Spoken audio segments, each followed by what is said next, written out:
Okay, class. Hello, everyone. This is second method of calculating national income method. In this method, there are three basic items, or we can say that there are only three items which is related to factor incomes. तीन तरीके से हम लोग factor income generate करते हैं, ठीक। तो income method है डिफरेंट इनकम्स, जिस भी फॉर्म में हम लोग इनकम जनरेट करते हैं वो सारी इनकम्स का सम टोटल हमारा इनकम मेथड में आएगा। अंडर दिस मेथड हम लोग को क्या मिलेगा वो आपको एंड में जाके पता चलेगा। जैसे लास्ट वीडियो में आपको पता चला कि वैल्यू एडेड मेथड में जीडीपी एमपी निकलता है, तो क्यों निकलता है रीज़न आपको पता चल चुका है।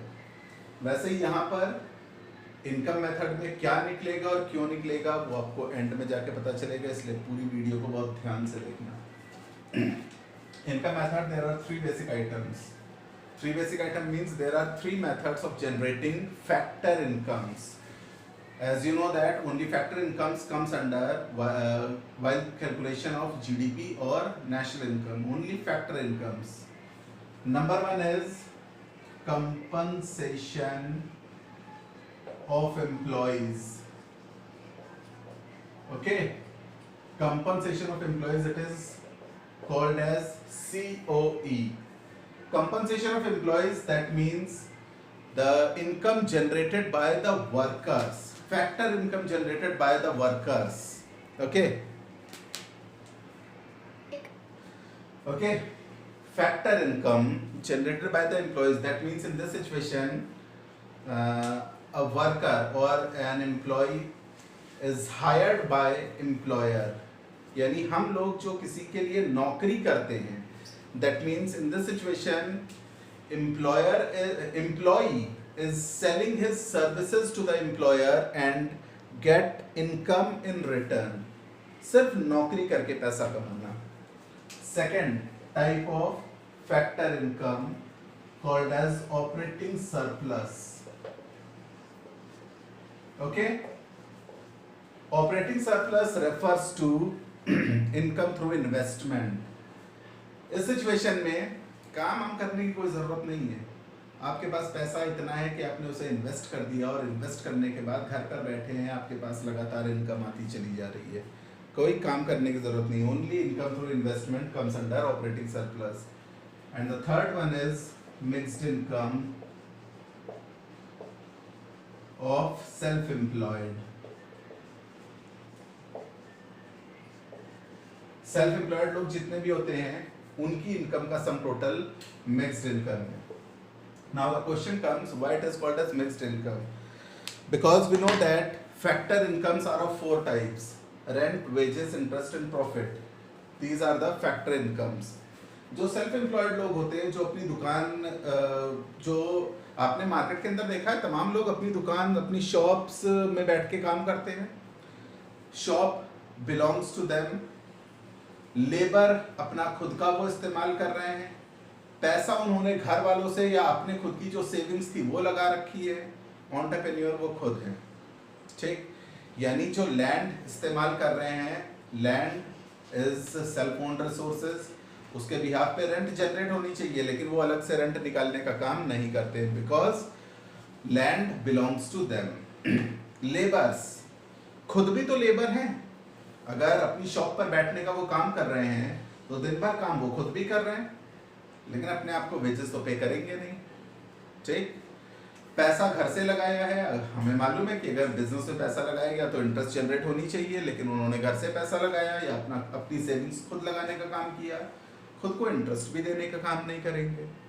ये जितनी भी तरह की इनकम थी वो सारी की सारी इनकम प्रॉफिट के तौर पर अपने पास रखने का काम करते हैं। That's why it is called as mixed income.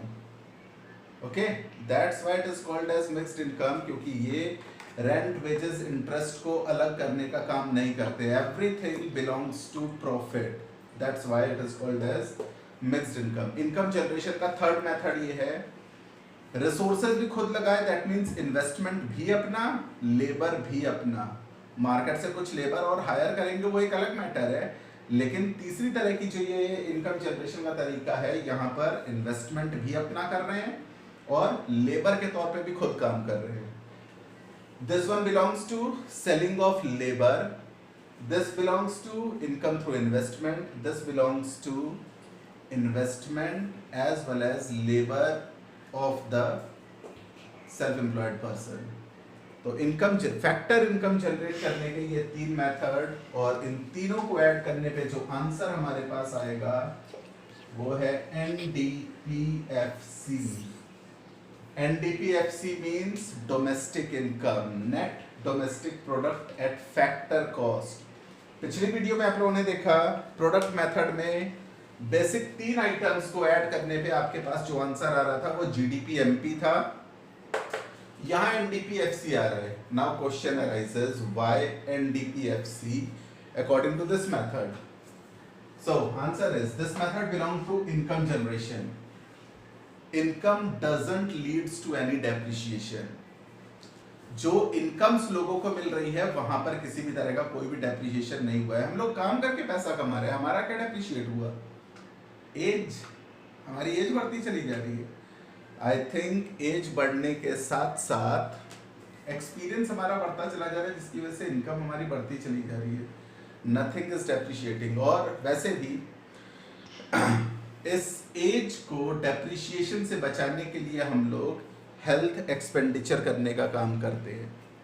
Okay, खैर ये कोई डेप्रिशिएशन नहीं है. डेप्रिशिएशन सिर्फ कैपिटल गुड्स में होता है, दैट मीन्स मशीन्स पे. ओके, तो इनकम में किसी भी तरह का कोई डेप्रिशिएशन है ही नहीं. जब डेप्रिशिएशन है ही नहीं तो आंसर ग्रॉस कंसेप्ट में आ ही नहीं सकता है, नेट में आएगा. All the 3 sector belongs to with in the domestic territory. जो भी हम लोग ये इनकम निकालने का काम कर रहे हैं with in the domestic territory है. That's why answer comes in domestic concept. Income जो हमने जनरेट की है, हमारी इनकम पे कोई भी इनडायरेक्ट टैक्सेस लगते हैं? I think no. हमारी इनकम पे जो टैक्स लगता है उसे इनकम टैक्स, वो डायरेक्ट टैक्स है. That means income doesn't includes, या इनकम पे किसी भी तरह का इनडायरेक्ट टैक्स इम्पोज नहीं होता है. जब इनडायरेक्ट टैक्सेस ही लगने का काम नहीं हो रहा है, इनकम पे किसी भी तरह की सब्सिडीज भी नहीं दी जा रही है, तो कन्फर्म मार्केट प्राइस पे तो आंसर आना ही नहीं चाहिए. That's why answer is comes in factor cost. जितना हमने काम किया उसके बदले में पैसा हमें मिला, that's why it is factor cost. Okay, now compensation of employee. Compensation of employee means income through employment. What includes income through employment? नौकरी करने के बदले में क्या क्या मिलता है, सब जानना जरूरी है हम लोगों को. COE, नौकरी करने के बदले में वेजेस एंड सैलरीज मिलती है. COE includes 5 items: wages and salaries, employers contribution to social security scheme. Employers contribution to social security scheme means facilities of pension, PF etcetera. इस तरह की जो बेनिफिट्स मिलते हैं नौकरी करने के बदले में मिलते हैं. इन्वेस्टमेंट इनकम में इस तरह के बेनिफिट्स नहीं मिल सकते कि एम्प्लॉयर हमें कुछ देने का काम करे. नौकरी करने के बदले में ये it is part of labour law. Government ने ये लॉ बना रखा है. 60 साल की एज के बाद जब आदमी नौकरी नहीं कर पाएगा तो सर्वाइवल कैसे होगा? एम्प्लॉयर की जिम्मेदारी है कि वो सोशल सिक्योरिटी कंट्रीब्यूशन में उसकी वेजेस एंड सैलरीज के सिवाय अलग से कुछ देने का काम करे, जो उसके PF अकाउंट में लगातार जमा होता रहेगा. आफ्टर रिटायरमेंट 60 की एज के बाद वो पैसा उसको लगातार मिलता रहेगा. These are the 2 items. Now next one is bonus. जहां पर भी प्रोडक्शन एक्टिविटीज होती है वेजेस एंड सैलरीज के सिवाय बोनस भी दिया जाता है. ओके, और कंफर्म में नौकरी करने वाले को ही मिलेगा. इन्वेस्टमेंट करने वाले को बोनस नहीं मिल सकता. जो सेल्फ एम्प्लॉयड है उनको बोनस जैसी चीजें नहीं मिल सकती. Next, payment in kind. Payment in kind that means other than monetary income. Payment in kind actually increases the purchasing power of money, okay, or increases the real income. Payment in kind, like a person who is working in railways get the railway pass facility, okay. तो उस पास की help से वो पूरी की पूरी country में कहीं पर भी घूमने के लिए जा सकता है। एक प्राइवेट आदमी जो इंडिया में कहीं भी जाना होगा उसे टिकट खरीदना पड़ेगा, जबकि रेलवे में काम करने वाले आदमी को टिकट नहीं खरीदना पड़ेगा। दैट मीन्स परचेजिंग पावर जो रेलवेज में काम कर रहा है उसकी बढ़ गई, ठीक। तो इस तरह की जो फैसिलिटीज मिलती है, हर फर्म अपने अपने एम्प्लॉयज को कुछ अदर देन इनकम कुछ फैसिलिटीज देने का काम करता है। It is called as payment in kind, okay, which increases the purchasing power or which increases the real income of employee. And the last one is pension after retirement. Pension after retirement. It is the fifth item. Now, pension is not, in this situation pension is not a transfer income. जो हम लोग नौकरी करते हैं, नौकरी करने के बदले में हम लोग की सैलरीज में से कुछ पैसा डिडक्ट होता है, ठीक। वो डिडक्शन हमारे पीएफ फंड में जाके जमा होता है, जो रिटायरमेंट के बाद धीमे धीमे करके हमको मिलता है। दैट मीन्स जो पैसा हमने कमा रखा है, जो पैसा हमने कमाया था उसमें से कुछ पैसा डिडक्ट हुआ था। जो पैसा हमने कमाया था वो पूरा वेजेस एंड सैलरीज में था, उसमें से जितना पैसा डिडक्ट हो गया, एम्प्लॉयर ने भी उसमें कुछ कंट्रीब्यूशन देने का काम किया, जो हमारे पीएफ फंड को धीमे धीमे करके बढ़ाने का काम कर रहा है। रिटायरमेंट के बाद वही पैसा हमें मिल रहा है। दैट मीन्स ये हमारा कमाया हुआ पैसा, it is factor income. So CO includes these 5 items, okay. All these belongs to income through employment. Now next one, operating surplus. If anybody have any doubt, you may ask. Operating surplus, जैसा बताया था आप लोगों को, it refers to income through investment. Income through investment refers to rent plus interest plus profit and royalty. These are the income through investment. हमारे पास पैसा बहुत ज़्यादा है, हमने एक बिल्डिंग बना के तैयार कर दी और उसमें रूम्स रेंटेड आउट कर दिए, हमें कोई काम करने की ज़रूरत नहीं है, सिर्फ हमने पैसा इन्वेस्ट किया, अब रेंटल इनकम हमारे पास लगातार आती चली जाएगी। Income through investment. बहुत पैसा है, कुछ नहीं करना चाहते हैं, उठा के बैंक में रख दिया, लगातार हमें इंटरेस्ट मिलता चला जा रहा है। इन्वेस्टमेंट इनकम, काम करने की ज़रूरत नहीं है, इनकम थ्रू इन्वेस्टमेंट। प्रॉफिट, ज़रूरी नहीं कि हम काम ही करें तभी हमें प्रॉफिट मिले। Like right now Bill Gates is now a retired person, but he gets profit because he is the owner of large number of shares. उसके बाद बहुत ढेर सारे कंपनी के शेयर्स हैं। प्रॉफिट कंपनी जितना भी कमाने का काम कर रही है, हर शेयर होल्डर को जो डिविडेंड मिलता है, प्रॉफिट, कोई काम करने की जरूरत नहीं, लगातार प्रॉफिट आता चला जाएगा। जो भी उसको काम करना था, उनको जो भी काम करना था वो पहले कर चुके हैं, आज की तारीख में प्रॉफिट वो कमा रहे हैं डिविडेंड के फॉर्म में। Royalty,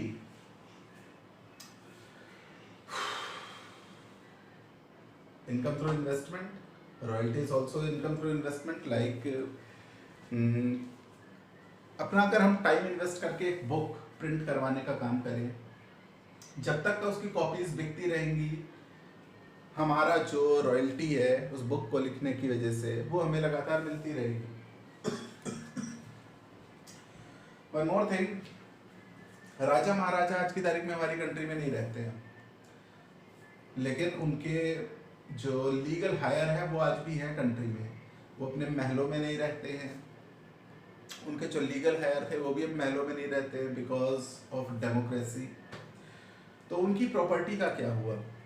all the properties taken over by government and government pay royalty on behalf of that property to their legal heirs.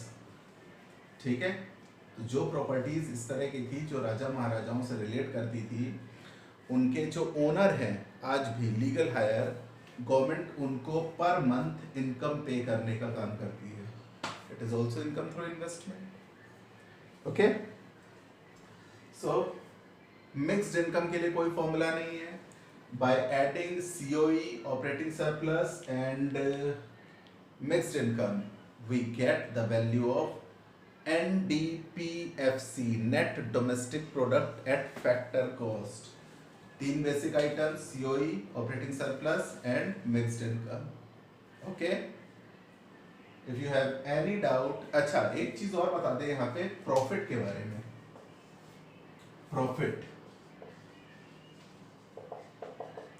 Profit is divided into 3 parts.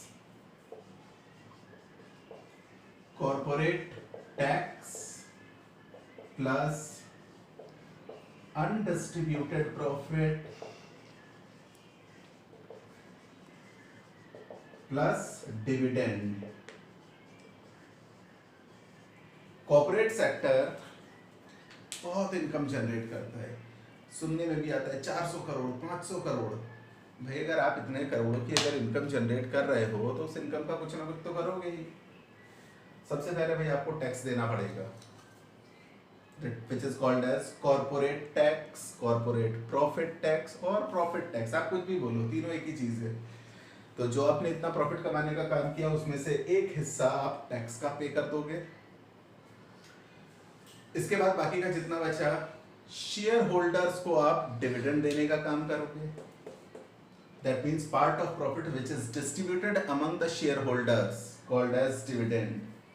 And some part of the profit is retained by private sector for the future of firm called as undistributed profit. तो profit को इन 3 part में divide किया गया है. अब आपको केवल ध्यान ये रखना है, operating surplus includes the value of profit. If the value of profit is included in operating surplus then individually you cannot add any of these 3. कोई भी अलग से आपको ऐड करने की जरूरत नहीं. If operating surplus is given, if profit is given, अगर ऑपरेटिंग सरप्लस है तो ना आप रेंट की वैल्यू का इस्तेमाल करोगे, इंटरेस्ट, प्रॉफिट, रॉयल्टी, आप किसी भी वर्ड का इस्तेमाल नहीं करोगे NDPFC पता करने के लिए, क्योंकि आपने ऑपरेटिंग सरप्लस ऑलरेडी इंक्लूड कर दिया है और ऑपरेटिंग सरप्लस बना इन्हीं सबको लेके था. ठीक है. If profit is given, profit की वैल्यू इसमें शामिल होती है. दैट मींस इंडिविजुअली इनमें से कोई भी आप इंक्लूड अलग से नहीं करोगे, बिकॉज प्रॉफिट में ये तीनों चीजें पहले से शामिल थी. ओके. तो छोटी छोटी चीजें हैं जिनको बहुत ध्यान रखना है. अभी जो COE बताया था, employers contribution to social security scheme था. कंफ्यूज करने के लिए आपको पॉइंट दिया जा सकता है employees contribution to social security scheme. Employees contribution to social security scheme is not included while estimating COE because employees contribution is already included in wages and salaries. Employees contribution उसी में शामिल रहता है. Employers contribution to social security scheme is included while estimating COE. Okay? If you have any doubt, you may ask. Okay? Thank you.